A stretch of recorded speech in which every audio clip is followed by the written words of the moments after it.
कुछ खास मेहमान हमारे साथ जुड़ गए हैं, सीधा उनका तारुफ करवा देते हैं। देवेंद्र प्रमुख जी हमारे साथ हैं, प्रवक्ता बीजेपी से। देवेंद्र जी स्वागत आपका। पूजा मिश्रा प्रवक्ता समाजवादी पार्टी से हैं। पूजा जी आपका स्वागत है। और जितेंद्र सिंह गुर्जर हमारे साथ हैं, महासचिव विद्युत अभियंता संघ से हमारे साथ जुड़ गए हैं। जितेंद्र जी, सबसे पहले मैं शुरुआत आप ही से कर रहा हूं। एक तरफ विरोध प्रदर्शन की तस्वीरें हैं, पिछले कई दिनों से हो रहा था, शांतिपूर्ण तरीके से हो रहा था, लेकिन अब सड़कों पर उतरकर राजधानी में भी विरोध प्रदर्शन की तस्वीर निकलकर सामने आई। वहीं दूसरी तरफ सरकार का यह कहना है कि ये निजीकरण जो है वो उनके ही भले के लिए है, उपभोक्ता के भले के लिए है और मैनेजमेंट कुशल हो पाएगा, उस दिशा में किया जा रहा है। क्या इसको लेकर विरोध क्यों है? जब सब कुछ बातचीत से हल निकल सकता है तो फिर सड़कों पर प्रदर्शन क्यों है? देखिए अमन जी, ये जो बातचीत वाली बात है, अभी तक 6 महीने से हम लोग शांतिपूर्ण तरीके से विरोध सभा कर रहे हैं, विरोध प्रदर्शन कर रहे हैं, अपनी बात रखना सरकार तक। लेकिन सरकार ने अभी तक ना तो शासन स्तर पर कोई वार्ता हुई, ना ऊर्जा मंत्री जी ने स्वयं कोई वार्ता की। मतलब लोकतंत्र है। अभी आपकी मैं रिपोर्ट देख रहा था जिसमें कह रहे हैं कि बिजली के रेट नहीं बढ़ेंगे।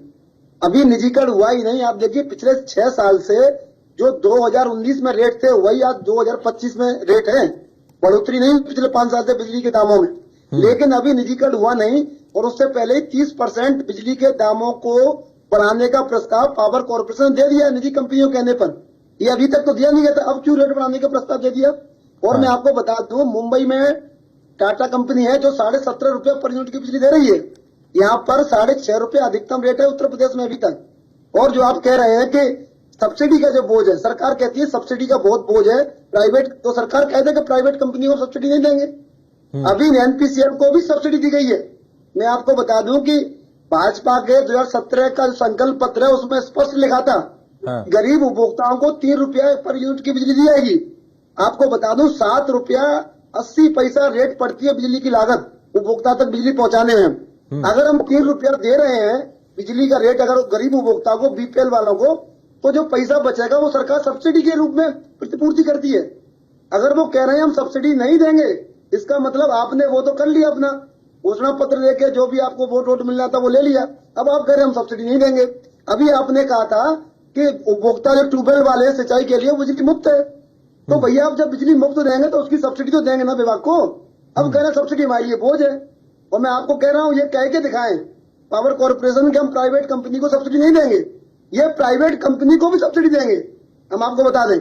और दूसरा, ये निजीकरण क्यों हो रहा है? निजीकरण देखिए, निजीकरण एक बहुत बड़ा घोटाला है, इसको आप समझिए।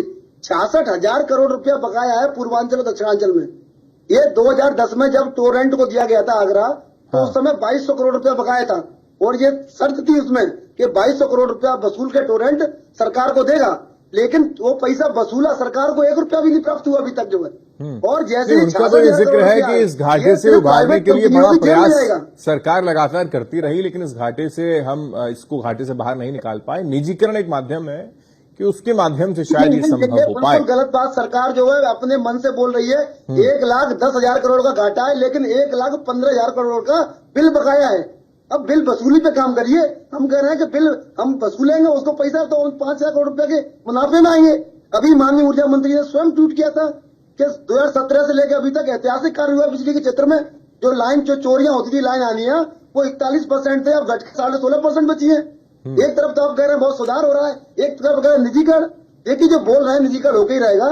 ये टाटा, टोरेंट, अडानी, अंबानी की भाषा बोल रहे हैं जिनको यहाँ पर देना है। ऊर्जा मंत्री जी पूर्वांचल से आते हैं, मुख्यमंत्री जी पूर्वांचल से आते हैं। ठीक है, लेकिन ऐसा नहीं है जितेंद्र जी की ये जो प्रयास है, ये जो प्रयास है वो अभी पहली बार हो रहा हो। ये प्रयास तो पिछले कई सालों से चलता आ रहा है। वो अलग बात है कि वो सफल नहीं हो पा रहा है, वो अलग बात है, लेकिन प्रयास तो पिछली सरकारें भी कर रही थी ना जितेंद्र जी। कम से कम ये भी तो समझिए आप। हमने उसको भी रोका। ठीक है, 2018 में भी रोका गया, 2020 में भी रोका गया था, 15 में भी रोका गया। आ रहा हूं देवेंद्र प्रमुख जी, निजीकरण को लेकर एक तरफ निजीकरण के लिए लगातार प्रयास हो रहे हैं और उसके विरोध में प्रदर्शन शांतिपूर्ण तरीके से चल रहा है। जितेंद्र जी ने भी कहा हमारी बातों को सुना नहीं जा रहा, तो फिर किसके साथ बात कर रही है सरकार? कौन सा प्रतिनिधिमंडल है जो बातचीत कर रहा है और उनको बनाया जा रहा है कि निजीकरण का आप सहयोग करें? कहां सहयोग है? ये तो बिल्कुल विरोध में है, जितेंद्र जी साफ कह रहे हैं। और हम तो पिछले कई दिनों से खड़े हैं सड़कों पर, आज सड़कों पर तक विरोध प्रदर्शन भी किया। देखिए हेमंत सर, जिस तरह से जितेंद्र जी ने बताया कि ये 2015 से उनका प्रयास है और वो जब अपनी बात रखते हैं तो बात सुनी गई है। भाई सरकार 17 से तो हमारी है ही, हम भी तो सुनते आ रहे हैं बराबर। और जो सरकार की नीति होती है, जो सरकार जो निजीकरण की बात अगर बिजली से अलग हटकर भी हम कई विभागों में करें तो ये दिक्कत आ रही है, बहुत बड़ी दिक्कत आ रही है सरकार को, और इसमें जो है सुधार की जरूरत है। वो प्रयास है, आज समय बदल चुका है। काम चाहती है सरकार कि आप जो है एक कर्मचारी को 1 लाख प्लस का जो कर्मचारी है उससे काम की बात करते हैं तो नहीं हो पाता है, और फिर कानूनन इस तरीके के हथकंडे होते हैं कि आप चाहकर भी कोई कार्रवाई नहीं कर पाते। तो कई जगह ये मंथन होता है। मैं बिजली विभाग से अलग हटकर भी विभागों की बात कर रहा हूँ, खाली जितेंद्र जी के लिए नहीं कर रहा, कि जहां सुधार की जरूरत है वहां सरकार प्रयासरत है, लेकिन जनता की बात सुनना भी सरकार का सिस्टम, सरकारी तंत्र का और विभाग में काम करने वाले अधिकारियों की, अफसरों की मनमानी का सिस्टम ऐसा है कि सबको पीपीपी पे कर दें, सब प्राइवेट मॉडल पे डाल दें, फिर इस हिसाब से तो ये समझे नहीं। अफसरों की चलती तो फिर अफसर ही निजीकरण में अफसर नहीं आएंगे क्या? उन्हें भी आना पड़ेगा भाई। निजीकरण में वो अहमद सर वो कहां बच जाएंगे? इसमें आप जो है अफसर की या कर्मचारी की बात नहीं है। जब निजीकरण होगा तो अफसरों पर भी पता चलेगा, उन पर भी चाबुक चलेगा। ये ये क्लियरिटी करने की बात है कि आप जो है अफसरों, ये चेंज तो अफसर का ही है।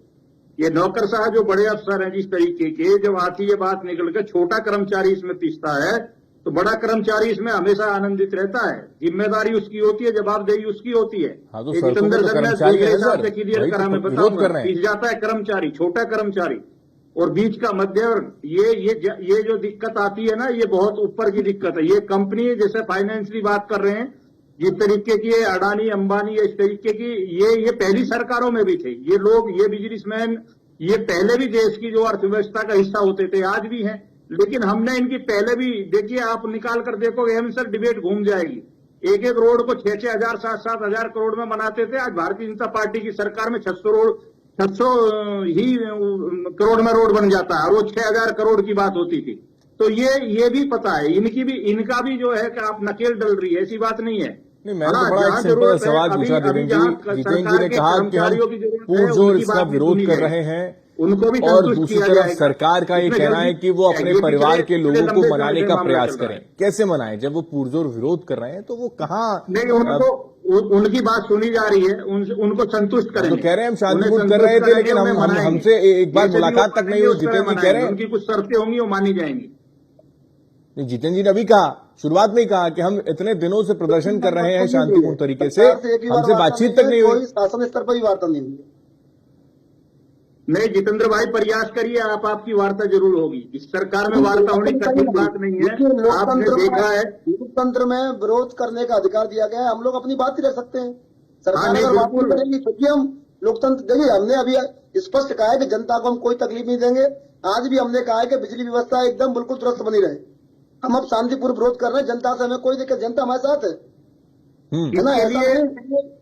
इसलिए जनता को देखिए, निजीकरण हम आपको बता दें, आपने अपनी बात रखी होगी। मैं बस ऊर्जा मंत्री जी और सरकार से ये पूछना चाह रहा हूँ, निजीकरण आखिर क्यों जरूरी है, किसके लिए कर रहे हो निजीकरण? मैं बता दूंगा अभी इससे निजीकरण से क्या नुकसान है। सबसे पहले जनता के लिए रेट ही बढ़ेंगे, जो बिजली के मैंने बताया आपको। उसके बाद सबसे बड़ी दिक्कत जो आएगी वो किसानों को आएगी, जो 15 लाख अभी मुफ्त बिजली ले रहे हैं। प्राइवेट कंपनी मुफ्त किसी को नहीं देती, आप भी जानते हैं। जब भी आएगी उसको मुनाफा चाहिए प्राइवेट कंपनी को। दूसरा, 16,000 जो आरक्षण के पद है, अभी क्या है कि गरीब भी, वंचित है, दलित है, पिछड़ा है, आरक्षण लेके नौकरी ले लेता है। प्राइवेट कंपनी की आरक्षण देगी जो है, ये सब चले जाएंगे। नौकरी है नहीं है, जो है वो चली जाएंगी। किसके लिए फिर लड़ेंगे भाई? किसके लिए सरकार चलेगी? ओके, देवेंद्र जी से मैं इसका जवाब लूंगा, लेकिन ठीक है, मैं लौट रहा हूं। पूजा मिश्रा जी हमारे साथ हैं। पूजा मिश्रा जी, क्योंकि मैंने पूछा भी कि पहले की सरकारों में निजीकरण को लेकर कई प्रयास होते रहे, टोरंटो एक उदाहरण भी है, लेकिन अभी इस दिशा में अगर ये कदम उठाया जा रहा है तो क्या विपक्ष भी सरकार के खिलाफ है, सत्ता पक्ष के खिलाफ है और कर्मचारियों के साथ खड़ा है? देखिए अहमद जी, समाजवादी पार्टी कर्मचारियों के साथ में खड़ी है, और राष्ट्रीय क्षेत्रीय समिति ने बिल्कुल क्लियर किया हुआ था कि प्राइवेटाइजेशन जो है किसी चीज का समाधान नहीं होता है। सरकार, ये जब से आई भाजपा सरकार, हर चीज को प्राइवेट कर देती है। प्राइवेट करने से इनकी मंशा यही है कि इनके ऊपर से जो है जिम्मेदारी हट जाए और इनके मित्रों का जो बेनिफिट होना है वो मित्रों का बेनिफिट होता रहे। और ऐसा नहीं कि बिजली निजीकरण से जो है जहाँ पे भी हुए हैं, उड़ीसा में बिजली निजीकरण हुआ था, वहाँ पे कितने फायदे आ गए, बल्कि सरकार को घाटा में डाल देते। जो कंपनियां लेती खरीदती हैं इसको और वो खरीद करके वो आगे बढ़ जाती हैं और अल्टीमेटली जो नुकसान होता है हेमंत जी वो सरकार को होता है और जो है जनता को हो जाता है। अभी भी कर्मचारी लगातार प्रोटेस्ट कर रहे हैं। आपको पता होगा कि अगर अयोध्या में ही जो है इनके कर्मचारी प्रोटेस्ट कर रहे थे, उनके ऊपर 5.5 करोड़ का फाइन लगा दिया गया और सरकार कह रही है कि हम जो है वार्ता कर रहे हैं। समझ में नहीं आता किस तरीके की वार्ता कर रहे हैं कि अगर कोई जो है अपने हक के लिए लड़ाई लड़ेगा तो आप उसके ऊपर 5.5 करोड़ का जो है जी चार्ज करेगी, क्योंकि वो अपने हक से आपके अगेंस्ट खड़ा होकर के प्रोटेस्ट कर रहा है। अभी भी जो है जो जितेंद्र जी हैं उन्होंने बताया ही, और आप बारीकी से चले जाएंगे तो आपको पता भी चलेगा भाई कौन सी ऐसी प्राइवेट कंपनी है हेमंत जी जो है समाज सुधारण के लिए कार्य करेगा, जो इसलिए कार्य करेगा नहीं गरीबों का उत्थान हो जाना चाहिए। कौन सी ऐसी कंपनी है? आप कह रहे हैं कि हम बिजनेस, लेकिन ये दाग तो पूर्व की सरकार पर भी लग चुके हैं पूजा जी, ये दाग तो पूर्व की सरकार पर भी लग चुके हैं जी हेमंत जी। ये दाग तो पूर्व की सरकार पर भी लग चुके हैं। जितेंद्र जी ने ये माना कि पूर्व की सरकार में भी ये प्रयास होते रहे। वो अलग बात है कि हमारे आंदोलन से नहीं, ये बात सही जो कह है रहे हैं कि जो है मैंने इस तरीके है कि पहली बार जो है अगर प्राइवेटाइजेशन की चर्चा आई तो कब आई हुई थी? आपको पता है कि जो है पूर्वांचल से जो है अगर उठा करके देखेंगे तो पूर्वांचल विद्युत विभाग सबसे ज्यादा घाटे में है। तो घाटे को कवर करने के लिए क्या क्यों कहाँ पे कमियां हो जा रही है उसको लेकर क्या, तो पर ऐसा नहीं ला करके इम्पोज ही कर दिया था, ला करके कि हम आपसे वार्ता ही नहीं करेंगे। अगर आप प्रोटेस्ट करने के लिए निकलेंगे तो जो है हम आपके ऊपर फाइन लगा देंगे, आपके ऊपर लाठीचार्ज कर देंगे। ये समाजवादी पार्टी सरकार में नहीं होता रहा। सरकार को जो ठीक लगता था वो उसको लेकर के आगे आती थी और उसके बाद में अगर उसका प्रोटेस्ट होता था तो उसको देवेंद्र जी इस पे कुछ कमेंट कर रहे हैं। देवेंद्र जी कह दीजिए, और जितेंद्र जी इस बात को भी थोड़ा सा क्लियर कर दीजिएगा। नहीं होता था कि आप अगर आवाज उठाएंगे तो आपकी आवाज ही दबा दी जाएगी, सुना ही नहीं जाएगा। ठीक, देवेंद्र जी मैं ये कहना चाहता हूं, जिस तरह हमारी बहन पूजा जी कह रही हैं कि लाठी चार्ज वाली बात है या इस तरीके से हम दबाव बनाएंगे, ये हमारी सरकार में कभी भी जो है इस तरीके के जो आंदोलन होते हैं उन्हें दबाया नहीं जाता, कुचला नहीं जाता, सबको जो है मौका दिया जाता है। 5.5 करोड़ रुपए का फाइन कैसे लगा दिया है? अयोध्या में जब जो है बिजली विभाग के कर्मचारी जब प्रोटेस्ट कर रहे हैं उनके ऊपर 5.5 करोड़ का फाइन लगाया ना आपने। पूजा जी अगर फाइन की बात आएगी तो आपने कहाँ क्या क्या फाइन लगाए फिर वो सारी जांच चली जाएंगी।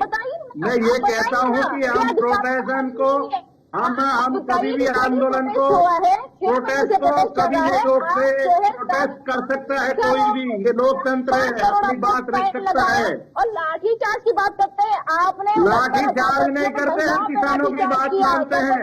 जब आप जैसे लोग खड़े हो जाते हैं आकर बहला फुसलाकर उनको लड़ाने के लिए सड़कों पर उतार देते हैं, उनको ऐसा समर्थन देते हैं जहाँ समर्थन की जरूरत नहीं है वहाँ देते हो आकर, कोशिश करते हो कि लड़ाई में तुम्हें फायदा मिले। विपक्ष के पास कोई मुद्दा सरकार को बचता नहीं, कोई भी आंदोलन शांतिपूर्वक चल रहा हो, किसान का हो, धनी का हो, किसी का भी हो। हैरानी है कि जनता से जुड़े हुए मुद्दों को लेकर भी आप इस तरीके से लड़ते झगड़ते हैं और उसमें जिसका फायदा जनता का होना चाहिए उस पर चर्चा नहीं कर सकते। माफी के साथ please. Okay sir. Devendra ji मालूम है कितने बड़े आंदोलनों को कुचलने के लिए क्या क्या किस सरकार ने किया है, उसकी फेहरिस्त बड़ी लंबी है।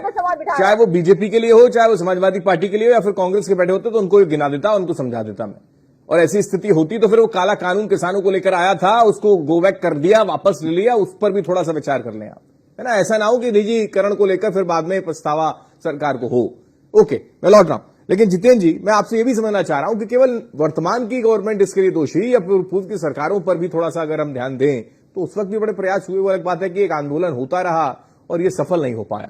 अगर उस दिशा में कदम पहले से उठा दिए जाते तो शायद जो घाटे में लगातार ये विभाग है उससे उसको उभार दिया जा सकता था। जैसा कि आपने एग्जाम्पल दिया वसूली को लेकर, बिल की वसूली को लेकर, क्या मैनेजमेंट ये सरकारी सिस्टम में नहीं हो सकता? देखिए, हम आपको बताएं कि अभी तक हेमंत जी सिर्फ उत्तर प्रदेश में 2 जगह निजीकरण हुआ है। पहला है ग्रेटर नोएडा में जहां एनपीसीएल है 1993 में हुआ था। हाँ। और दूसरा है टोरेंट जो 2010 में हुआ था। अब अगर हम दोनों निजीकरण के मॉडल जो है उनकी समीक्षा कर लें तो हमको समझ में आ जाएगा ये दोनों मॉडल पूरी तरीके से फेल हो गए। पहला है टोरेंट वाला। आप देखिए कि हम 5 रुपया 55 पैसा की पर यूनिट की बिजली खरीदते हैं सरकार, और टोरेंट को दे देती है 4 रुपए 36 पैसा में। टोरेंट को मतलब महंगी बिजली हम खरीदते हैं, टोरेंट को सस्ते में देते हैं। उसकी वजह से मात्र एक साल में 275 करोड़ का नुकसान हुआ है। और टोरेंट 14 साल से काम कर रही है, 2400 करोड़ रुपया का नुकसान सिर्फ महंगी बिजली खरीद के हम सस्ते में टोरेंट को दे रहे हैं। अब मेरा सवाल है, टोरेंट कौन है भाई? आप किसी उद्योगपतियों को महंगी बिजली खरीद के सरकार उसको क्यों दे रही सस्ते में? ये घोटाला है बहुत बड़ा सर। मैं कह रहा हूँ दूसरा है ग्रेटर नोएडा में। ग्रेटर नोएडा में जो एनपीसीएल है, आप उसको उसका लाइसेंस निरस्त कराने के लिए उपभोक्ता को शोषण कर रही है। उसका लाइसेंस निरस्त कराने के लिए उत्तर प्रदेश की सरकार सुप्रीम कोर्ट में केस लड़ रही है। किसका लाइसेंस निरस्त किया? सरकार लड़ रही है। अब आप 2 निजीकरण के मॉडल हैं, उसी को देख लें।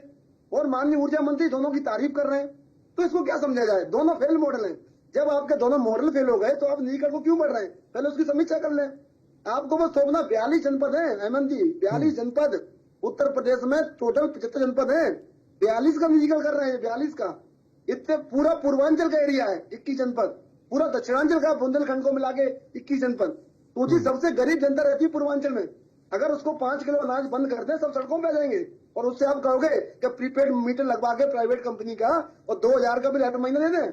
ये सब लोग लाइन 10 में चले जाएंगे जिनको मुफ्त कनेक्शन दिया है सौभाग्य योजना में। इस सबको मुफ्त कनेक्शन दिया, बीपीएल लोग हैं, गरीब लोग हैं, ये 2000 का बिल भर देंगे प्राइवेट कंपनी का प्रीपेड, नहीं भर पाएंगे। जनता होती है, लोक कल्याण करिए। जितेंद्र जी, माफी के साथ रोक रहा हूँ, वक्त की कमी है, चर्चा को विराम देना होगा। बहुत शुक्रिया हमारे साथ जुड़ने के लिए, बड़ी गंभीर बात आपने कही। देवेंद्र जी शुक्रिया, पूजा जी बहुत शुक्रिया हमारे साथ जुड़ने के लिए। लेकिन हैरानी है कि अगर निजीकरण